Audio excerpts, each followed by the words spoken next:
Driama, welcome back to the podcast. She's a recurring guest, and I love it. I am here for it.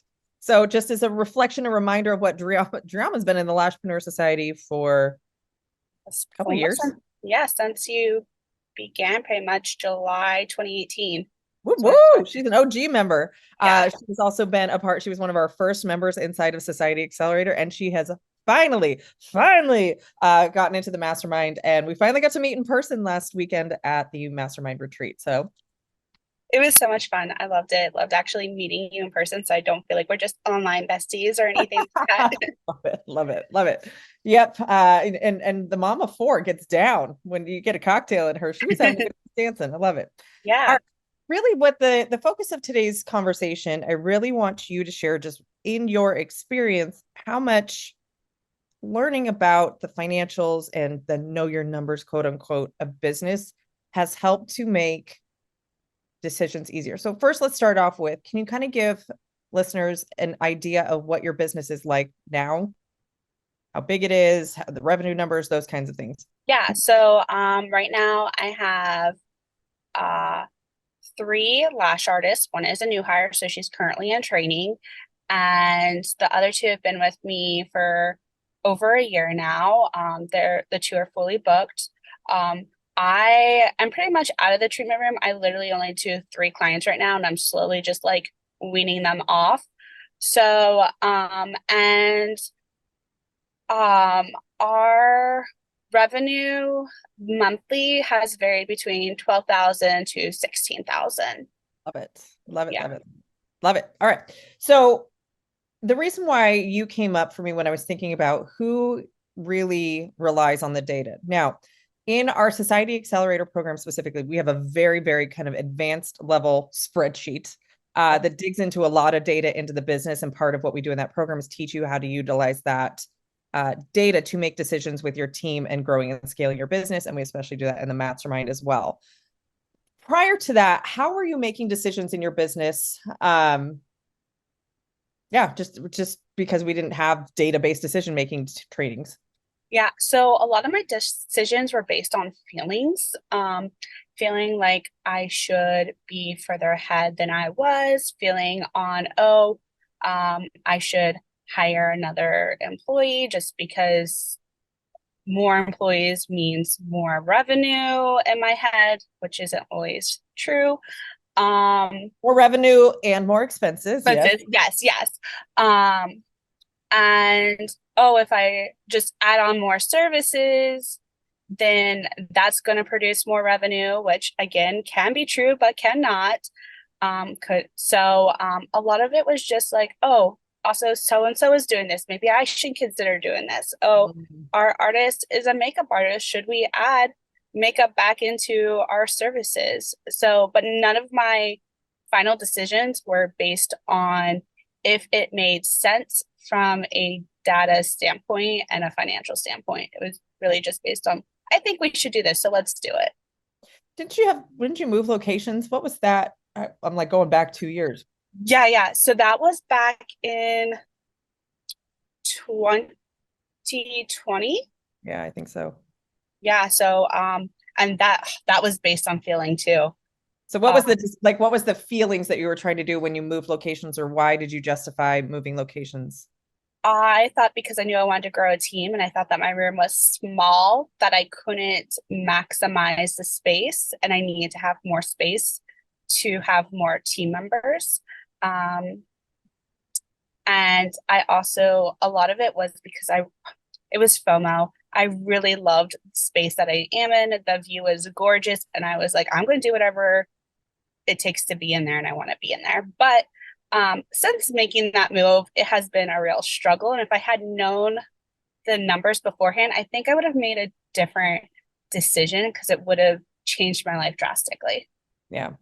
So, Yeah, a lot of this is, and ironically enough, like in just a couple of weeks, you're actually moving out of that space into a more affordable space, which is actually going to maximize your profitability. yeah. And the space is actually much smaller than what we're in. It's bigger than what I was in previous, but it's smaller than what I'm in now. So I'm really really excited about that and how I can maximize that with the limited space we have and just on lash services.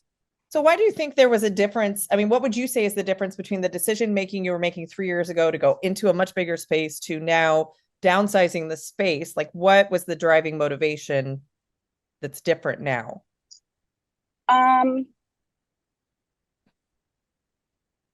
I would say now I'm making those decisions based off of data that we have, so it's more concrete facts Mhm. rather than the feeling of if I don't do it, then I can't grow my business and fear. Yeah. So, and I think that we're always told that, to move ahead and to grow your business, you have to get the bigger space. You have to do all the biggest and the best things when and the reality is, and unfortunately I learned that a little bit the hard way, is you don't have to have the biggest space and you don't have to have the top of the dollar of everything to provide a luxury service or to have um a high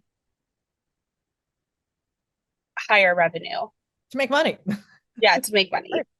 Yeah, and that's the thing, and you're hitting on something really good here is that I call this the ego, and people get really weirded out by that. But it is the I need to have the storefront, I need to have the fancy chandeliers. I've had people tell me I paid $1,200 for a lobby chair because it was beautiful. And I was like, okay, how did that increase your sales or increase your client experience? Well, it didn't. Okay. Well, I'm not opposed to people spending whatever they want to spend on whatever. This person wasn't particularly paying themselves at the time. So I'm like, instead of paying yourself, you bought a $1,200 chair. Could a $200 chair have done the same purpose in the business to provide somebody who's waiting there for 3 minutes a place to sit? And we could have saved $1,000 and put that in your pocket. And it's those types of decisions, the impulse or I'll give you a little bit of a personal experience. When I was very miserable in my marriage, I needed the biggest house. When we moved to Tennessee, I wanted the biggest house because, quite honestly, I probably wanted to be away from my ex-husband as much as possible. And I needed stuff. I needed the visual environment to feel something that I wasn't feeling inside. And so that kind of pain or that I'm not good enough or I'm not successful enough or I'm unhappy, I was filling it with stuff, the external stuff. If I look like I'm successful, then maybe I will feel successful. Yeah. And that is what we get sucked into so often because it is the opposite of that. When you feel successful, then stuff naturally outside of you starts to feel more. I think there's like a saying like most millionaires drive like a Honda or like a Nissan. It's because Yep. they don't invest in this flashy, shiny stuff. But it's like when we're not successful, we think if we put all of this stuff around us that looks like we're successful, the storefront, the whole interior design stuff, that somehow other people's view of us being successful, the envy they might have towards us, well, then we'll feel worthy and deserving of the success, but we're not actually successful. And I think where data-based decision making has become huge for me and like a main focus that we teach on now in our programs is because I'd rather have you actually be successful. Who the F cares what it looks like? Mhm. I'd rather you pay yourself. And you're not alone in that when, we have our multiple 6 and 7 figure business owners in Society X and in the mastermind. And one of the first things they want to do is like, how can I start paying myself consistently? They're doing 6 figures. That's the thing. Like what you said is, oh, if I do more in sales, then XYZ. It's like, and that's where the question about adding on the makeup services was we had to really get down to the why. So share with me, she had posted in our Facebook group for the mastermind, hey, I'm thinking about bringing back bridal services. It's something that I used to do, but I didn't want to work on weekends because I wanted to spend time with the kids. So I stopped doing it. But maybe now that I have a team, we can bring it back on. So walk me through what that experience was like for you, because I made you do some homework Yes. and ultimately what we decided or what the data was telling us. So go ahead and walk us through that. Yeah. So I posted that question and you're like, well, why do you want to do that? And my response was to gain more profit. So then you had me say, you said, get creative and think of other ways we can create more profit in the business without doing that. So I came up with like 5 different ways. Some of them were lower expenses, hire someone else. And then I came up with a couple of other like services to do. And then I went down and went with the pros and cons through all the services and all the ideas. And then when we went over it at the retreat, we talked about how I've already done two of the things already. I'm starting to lower my expenses, and I've already brought on a new hire. So right there, in a few months, I'm going to start seeing that profit right there. So then I was like, oh, well then, yeah, why bring on another service? Because at the end of the day, it's still more work for me because I have admin work to do, and I'm trying to get away from doing as much work, not making my job harder than it needs to be. Yes. Yeah. So, Smarter, not harder. yes. Yeah. So when I had that like mind blown moment, I was like, oh, okay, well, just be patient. Sometimes we have to learn to be patient and we can't get the immediate result right away. But knowing that I was actually taking the steps to do it, to get to my ultimate goal of having more profit, I was already doing it. And then we said if it's something after I get to my goal of profit, if it's still something that I want to add on, then we can, but let's hit one goal first and then have that for a while and then look at maybe doing more. Yeah, because adding on a service, especially something that's, you do mainly lashes. So it's not like Yeah. it's not just adding on a service. People do this with education too. It's like, oh, I've had two people reach out and ask me to train them. I'm going to become an educator. It's like it's a whole other building out the processes, building out the customer support, building out having the supplies and the costs associated with that, any sort of retail items. Then it's marketing to get clients for that ongoing, which means that you're doing less marketing for the things you already are doing. So it's spreading your marketing real estate thin. So it's Right. not just, I'm going to add a service because I know how to do it. There's a lot of the back end processes to get that to produce, to your point, profit. And when we got clear on the goal is to increase profit, and you gave me a very specific number. So we were looking at all the ways she could do that in the business, right? There's not just one way. Adding on makeup bridal services was one option. But I always look for it. Give me a brain dump. Sometimes I even like joke around, especially in the mastermind. I'm like, you could go back in the treatment room, and everybody's like, haha, no. But I do that to show you that there's a ton of different ways we can brain dump. And then we look at each idea to figure out which one will get you there better, easier, faster. And to your Right. point, when we looked at the spreadsheet and we looked at the data, by next month, your expenses were going to come down quite a few percentage points, which nothing else changing in the business. Her expenses go down, her sales stay the same. That's more profit. So already she's working towards increasing her profitability, which was really the goal of bringing on these services. Right. Then we looked at this team member she's onboarding. At the end of 90 days, she was getting into the holiday period. So there would be an increased demand with a new team member because the rest of your team's pretty booked at this point. Yeah. And so all of a sudden we have this other team member, which we've already planned based on Society X. The wage is profitable that you already have her at. So really the result, the response, my answer, my coaching to you in that moment was don't do anything, right? Like you've already got the things in place. We just have to wait till this team member is trained, and you could probably, focus on training her a little bit quicker and start getting a turnaround on her producing clients. And I think, like you said, it's that discipline to not just keep throwing things because we're wanting to pay ourselves more now. It's like you're building out a new pay level that once you get to that point, that becomes the new bottom line, that then we kind of try and grow from there. And if you want to add on makeup services because you're paying yourself well, the business is moving and grooving, and you want to figure that out as a fun challenge, be my guest. But if the result was that profit, it was actually getting her away from that, because the money she would have to invest on that, the money she would have to train her team, the cost of the team, trying to market it, right? That was creating a lot more work for Drama. Mm-hmm. Yeah, definitely. I kind of want to add to that, and the data really helps you not rush into things too, because that fear of missing out, or if I don't do this quickly, then what's going to, like, I'm just never going to achieve it. It's going to take me that much longer. And when I kind of ignored the data last time, when I hired someone last year, I hired someone who just probably wasn't the best fit for it. There was probably a few red flags, but I ignored it because I was like, oh, this person's going to be a profit producing person. But at the time, I wasn't, like, the business wasn't in a point to hire. I wasn't in a point to hire. I was rushing You a just fell in process. your lap. I hear Yeah. that. Yeah. It's a sign. No, it's not. Yeah. But if I had just looked at my data and just knew, like, hey, this month's probably not the best, but give it some time and be patient, then you'll be okay. And then wait until things are going. And I think that's one thing I've really learned too is I need to learn to be patient and just let the data just bring it in first and then look at the results it's making. And Yes. that's really that's been helpful. So I'm not making all those decisions based on feelings that aren't necessarily true. Yeah. Well, what do we say about feelings? There's so much we say about feelings. They're What scary. specifically? I mean, I know. I feel like every coaching call in my programs, it's like, well, okay, I know you feel that way, but give it a week because you're a woman and right now you might be PMSing. Yeah.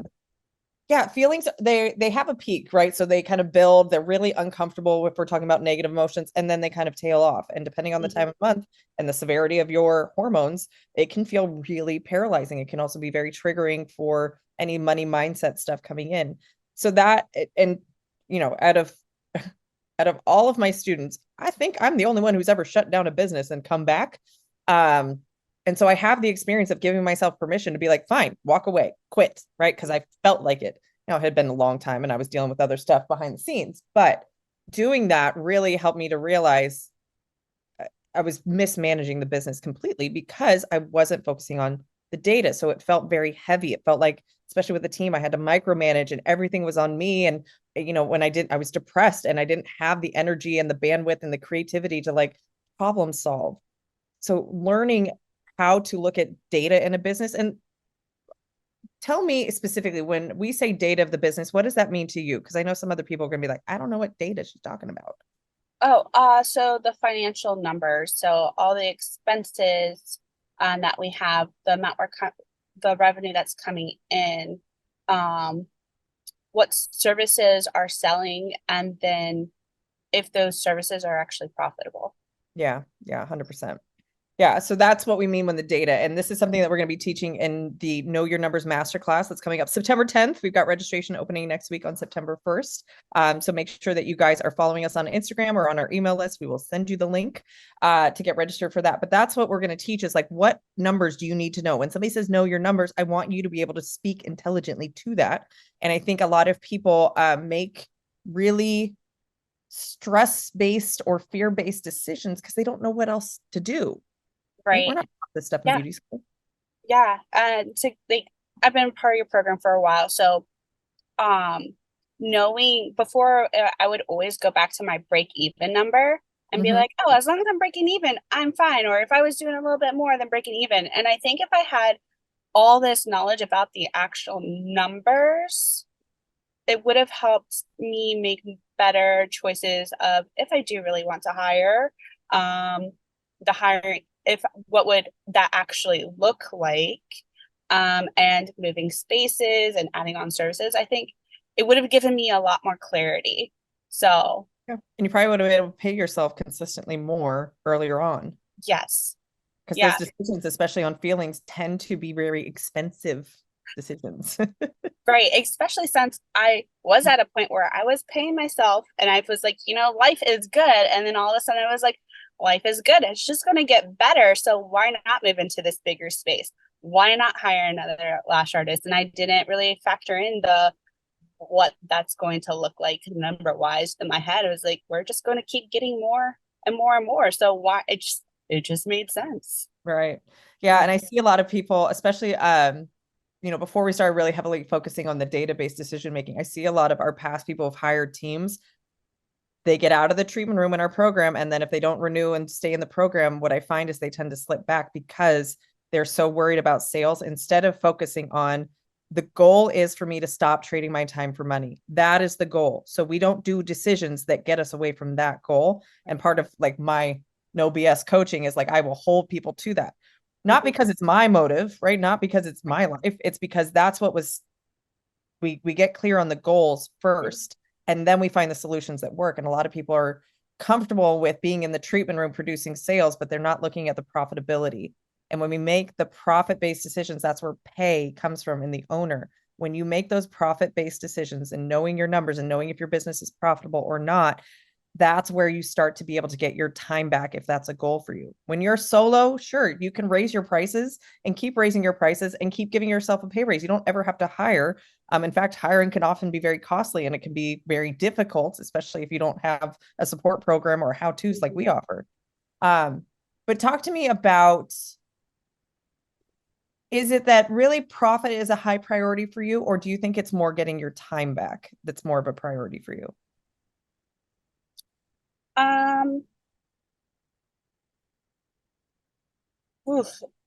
I feel like I do have a lot of time for me now because I have employees. So for me, it's more of a profit thing. Yeah. But then once I get to what I want consistently, then it's definitely going to be less profit and more, how can I get more time and freedom back? Yeah. Because that's the cool thing. We were talking about this in the pre-interview of like, at this point where I'm at, the profit allows me to buy my time back. Mm-hmm. So right now, like I have a housekeeper at my house cleaning my house because the Lashpreneur is not going to clean toilets. Just not going to happen. Right. I've done it before. I don't want to do it. But it allows me to work. It allows me to go pick up my kids. Like even something as simple as grocery delivery. Now I know you're a mom before. Going to the grocery store with kids is like a 3-hour event between the time you leave the house, the grocery shopping, to put it back in the cart. No, go turn it. No, where are your shoes? Right? It's like it's a convenience thing. And so when you start to increase profitability, that's what can happen is you can start to buy your time back. And when you get to a certain level, that's kind of where you get at is like, wow, how much more time freedom can I have? Knowing that, yes, you still have a business to run. And I don't want to make any false claims that like, you can be an absentee business owner in a year or less. But if that's your goal, then create the business and make decisions to get you to that goal. Right. Yeah. So anything else you want to share as far as like what's been really significant for you, or what's made life or business a little bit more manageable based on having data and like numbers to look at? I'm kind of obsessed with looking at the numbers now and seeing what they look like each month and like, oh no, they're not where I want to be. Okay, so what did we do last month where we were at like doing so good and why aren't we there now? And what can we do to recreate what we did? So I I I'm someone who hated math in high school I and was would going to just say, like did you have a math degree? I mean, are you an accountant no. trade? Yeah, I none of it. I did not like any of it at all. And I'd look at numbers and laugh and just be like, I don't understand it. But now I'm like, man, I really like this. Maybe I went into the wrong career. Maybe I should be doing some financial analysis person. I'm not doing a career change. Don't worry. Why would I do that? That wouldn't make sense. But yeah, I'm obsessed with looking at the numbers and the data now and seeing where we can. And I'm excited to go see where we are in the next few months when things make that change and shift, and how we can continue doing that in the next few months. Yeah. And I think you bring up a good point. Like, is it because most people are like, I'm bad with numbers? That's their belief. And I had that belief for a very long time. Why? Because my dad was very complicated with numbers, was very much a math guy, always loved numbers. So I just said, if I'm not that, then I'm not good with numbers or finances. Was never a big fan of budgeting and all that kind of stuff. It felt controlling and restrictive. And then I've realized it's not that I'm bad with it. It's not that I don't, it's that I never learned it. Right. And so this belief and this heaviness, like a math teacher can say, you suck at math. And now all of a sudden for the rest of our life, we're like financials and math out the window. It's just because you haven't learned how to do it. Oh yeah, 100%. They're not teaching you how to run a business in high school. They're teaching you like geometry or pre-calc or whatever it is. We're not. And it's not like that. Add and subtract, you're good to run a business, like yep. At the minimum. Yeah, really. You don't need to know where X, Y, Z are. You just need to add, subtract, maybe a little multiplication. It's much more simpler than I thought it would ever be. Yeah. And people tend to overcomplicate it. And I think it's just not having the knowledge or just the steps. And I think a lot of times they just quit before they ever get started because they don't want to know. The thing is with your financials, your business financials are just there to tell you a story of what's happening in your business, because we have the felt experience of I'm not paying myself, or this is hard, or this isn't worth it. I'm burnt out. We have the feelings associated with the problem, but we don't actually know what the problem is to solve it. And so when you say like, I'm obsessed with going to go to the numbers and the data, it's because that will tell you why you're feeling that way. Mhm. And so then you can actually troubleshoot for, like we went into your numbers. It's like, actually, you don't need to add more complexity to pacify that feeling. What you need is patience, because you have already done the things. They just are going to take about 2 months for it to pay off. And then you're Right. good. And then you can Yep. come up with the next goal. But I Yep. think, yeah, like you said, it is giving a concrete, tangible action that you can do to impact a number. And oftentimes, what people don't recognize is that if you can focus just 90 days, like 1 quarter, on fixing one number in your business, it will have a multiplier effect. It's like Yeah. right now, you've been very heavily focused on the profitability of the business, getting a very lean business. And that means that she's worked very hard to minimize her operating expenses so that they are a smaller portion of her total sales. So it's less money going out the door. And she's worked on her team and is actually growing her team, which, yes, will increase her labor costs. However, it will proportionately grow the sales, and even more so because she plays flat hourly rate. So all of that is working in Driama's favor. She's been very diligent. So I just want to honor you for doing the work. Thank you. Thank you. I can't wait to like actually see it. Like I'm like, I can almost touch it. Someone's just teasing me right now, but I'll have it. I'll have it Do soon. a And follow-up episode so people can say, yeah. okay, Driama, how did it work out? It'll be right around Christmas time. It'll be great. Yeah. Awesome. Yeah. But Awesome. no, Well, I thank you love so it. much for coming on. We Yeah. do have the Know Your Numbers Masterclass. It is a paid masterclass. Yep, we're going to make you put your money where your mouth is, but we are giving a special discount for you listeners. If you register for that class before midnight at September 9th, we'll give you $30 off that class. Normally, I charge $49. We're offering it for $19 US. Again, registration opens up September 1st. You'll hear it on the podcast. You'll hear it on Instagram and email. So make sure that you get in on that class so that you can start to take home more, just like Driama. All Yes, right. I promise you won't regret it. Just do it. Just do it. We will simplify it for you. It will not Yes. be complex. I promise. We're going to walk you through it step by step so that you can actually start to enjoy the numbers of your business. What a Yeah. concept. It's fun. I promise. I love it. All right. Thanks, Driama. See you soon. You're welcome. Bye.